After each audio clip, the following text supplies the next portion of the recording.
Hello friends, welcome back to info talk show. പുതിയൊരു വീഡിയോയിലേക്ക് എല്ലാ കൂട്ടുകാർക്കും സ്വാഗതം. നമ്മൾ നോക്കാൻ പോകുന്നത് പരിസ്ഥിതി ദിനവുമായി ബന്ധപ്പെട്ട് കുറച്ച് ചോദ്യങ്ങളാണ്.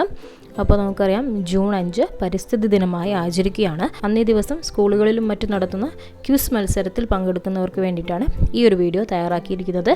2026 പരിസ്ഥിതി ദിനം ക്വിസിൽ പങ്കെടുക്കുന്നവർക്ക് ഈ ഒരു വീഡിയോ വളരെ യൂസ്ഫുൾ ആവുന്നതായിരിക്കും. ആദ്യമായിട്ട് നമ്മുടെ ചാനൽ കാണുന്നവരുണ്ടെങ്കിൽ ഇപ്പോൾ ഒന്ന് സബ്സ്ക്രൈബ് ചെയ്ത് വെച്ചോളൂ. ഇതുപോലെ കൂടുതൽ വീഡിയോസ് നിങ്ങൾക്ക് ലഭിക്കുന്നതായിരിക്കും.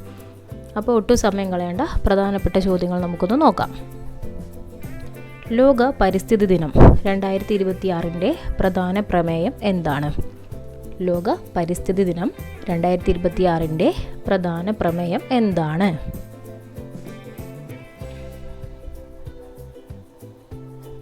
ഉത്തരം: പ്രകൃതിയിൽ നിന്ന് പ്രചോദനം ഉൾക്കൊണ്ട് കാലാവസ്ഥയ്ക്കായി, നമ്മുടെ ഭാവിക്കായി. അടുത്ത ചോദ്യം ഇതാണ്: 2026 ആഗോള പരിസ്ഥിതി ദിനാചരണത്തിന് ആതിഥേയത്വം വഹിക്കുന്ന രാജ്യം ഏത്? 2026 ആഗോള പരിസ്ഥിതി ദിനാചരണത്തിന് ആതിഥേയത്വം വഹിക്കുന്ന രാജ്യം ഏത്? ഉത്തരം: അസർബൈജാൻ. അടുത്ത ചോദ്യം: പ്രകൃതിയിലെ വൃക്കകൾ എന്നറിയപ്പെടുന്ന ആവാസ വ്യവസ്ഥ ഏതാണ്? പ്രകൃതിയിലെ വൃക്കകൾ എന്നറിയപ്പെടുന്ന ആവാസ വ്യവസ്ഥ ഏതാണ്?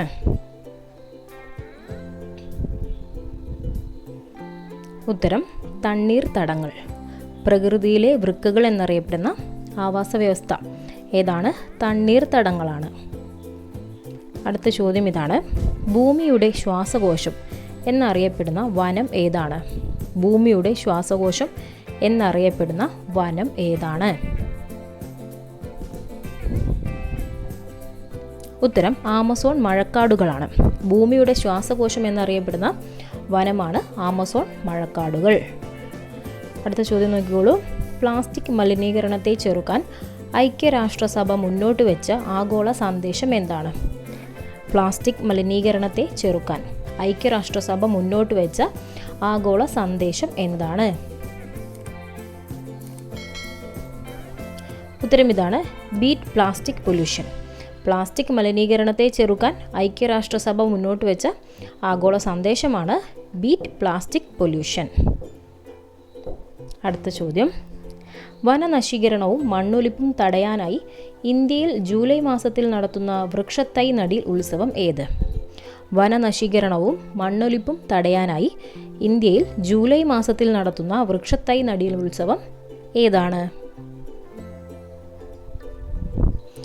ഉത്തരം: വനമഹോത്സവം. എന്താണത് അറിയപ്പെടുന്നത്? വനമഹോത്സവം എന്നാണ് ജൂലൈ മാസത്തിൽ നടത്തുന്ന വൃക്ഷത്തൈ നടീൽ ഉത്സവം അറിയപ്പെടുന്നത്. അടുത്ത ചോദ്യം ഇതാണ്: വനമഹോത്സവത്തിൻ്റെ ജനകൻ എന്നറിയപ്പെടുന്നത് ആരാണ്? വനമഹോത്സവത്തിൻ്റെ ജനകൻ എന്നറിയപ്പെടുന്നത് ആരാണ്? ഉത്തരം: KM മുൻഷി. വനമഹോത്സവത്തിൻ്റെ ജനകൻ എന്നറിയപ്പെടുന്നത് KM മുൻഷി. അടുത്ത ചോദ്യം നോക്കിക്കോളൂ. ഇന്ത്യയിലെ ആദ്യത്തെ നാഷണൽ പാർക്ക് ഏതാണ്? ഇന്ത്യയിലെ ആദ്യത്തെ നാഷണൽ പാർക്ക് ഏതാണ്?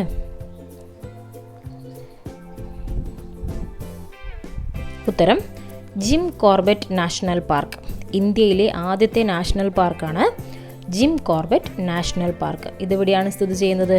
ഉത്തരാഖണ്ഡിലാണ്. ജിം കോർബറ്റ് നാഷണൽ പാർക്ക് സ്ഥിതി ചെയ്യുന്നത് ഉത്തരാഖണ്ഡിലാണ്. ഇത് ഇന്ത്യയിലെ ആദ്യത്തെ നാഷണൽ പാർക്കാണ്. അടുത്ത ചോദ്യം ഇതാണ്: കേരളത്തിലെ ഒരേയൊരു ലയൺ ടെയിൽഡ് മക്കാക്ക്, അതായത് സിംഹവാലൻ കുരങ്ങ് സംരക്ഷിത പ്രദേശം ഏതാണ്? കേരളത്തിലെ ഒരേയൊരു സിംഹവാലൻ കുരങ്ങ് സംരക്ഷിത പ്രദേശം ഏതാണ്?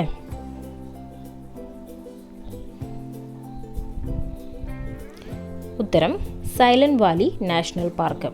കേരളത്തിലെ ഒരേയൊരു സിംഹവാലൻ കുരങ്ങ് സംരക്ഷിത പ്രദേശമാണ് സൈലന്റ് വാലി നാഷണൽ പാർക്ക്. അടുത്ത ചോദ്യം: പരിസ്ഥിതി സൗഹൃദ ഉൽപ്പന്നങ്ങൾക്ക് ഇന്ത്യയിൽ നൽകുന്ന ഔദ്യോഗിക മുദ്ര ഏതാണ്?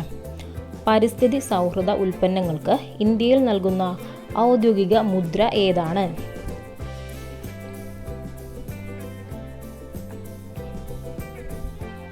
ഉത്തരം: ഇക്കോ മാർക്ക്. എന്താണ്?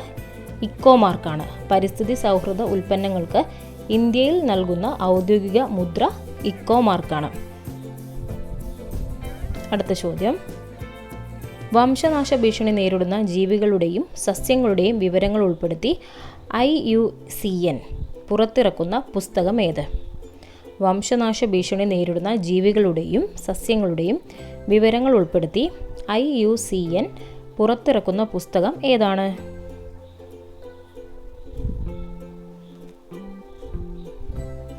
ഉത്തരം റെഡ് ഡാറ്റ ബുക്ക്. ഏതാണ്?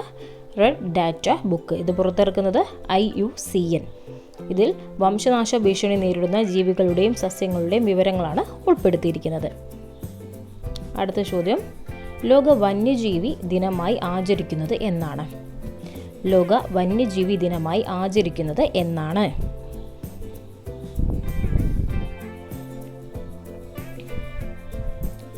ഉത്തരം മാർച്ച് 3.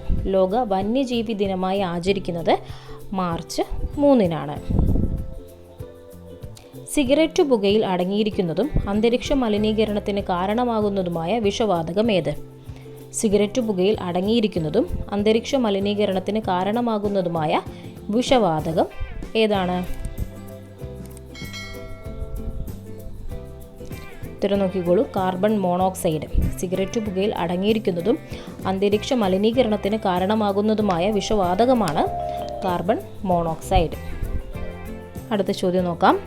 മഴവെള്ളത്തിൽ അമ്ലത്തിൻ്റെ അളവ് കൂടുന്നത് മൂലമുണ്ടാകുന്ന പ്രതിഭാസം ഏത്? മഴവെള്ളത്തിൽ അമ്ലത്തിൻ്റെ അളവ് കൂടുന്നത് മൂലമുണ്ടാകുന്ന പ്രതിഭാസം ഏത്?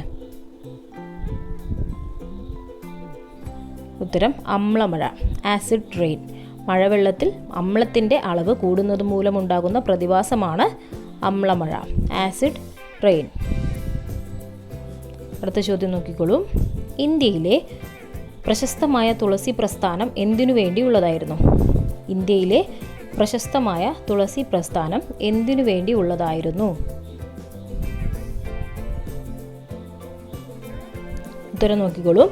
താജ്മഹലിനെ വായുമലിനീകരണത്തിൽ നിന്നും സംരക്ഷിക്കാൻ. ഇന്ത്യയിലെ പ്രശസ്തമായ തുളസി പ്രസ്ഥാനം എന്തിനു വേണ്ടിയാണ്? താജ്മഹലിനെ വായുമലിനീകരണത്തിൽ നിന്നും രക്ഷിക്കാൻ വേണ്ടിയാണ്. അടുത്ത ചോദ്യം, വിമാനങ്ങളിൽ നിന്നും റോക്കറ്റുകളിൽ നിന്നും പുറന്തള്ളുന്ന പുക അന്തരീക്ഷത്തിലെ ഏത് പാളിയെയാണ് ബാധിക്കുന്നത്? വിമാനങ്ങളിൽ നിന്നും റോക്കറ്റുകളിൽ നിന്നും പുറന്തള്ളുന്ന പുക അന്തരീക്ഷത്തിലെ ഏത് പാളിയെയാണ് ബാധിക്കുന്നത്?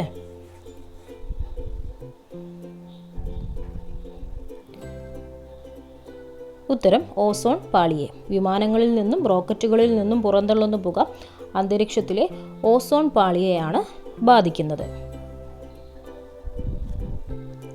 അടുത്ത ചോദ്യം ഇതാണ്.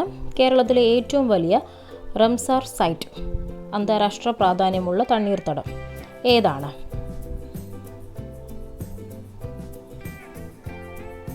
ഉത്തരം വേമ്പനാട്ട് കായൽ. ഏതാണ്?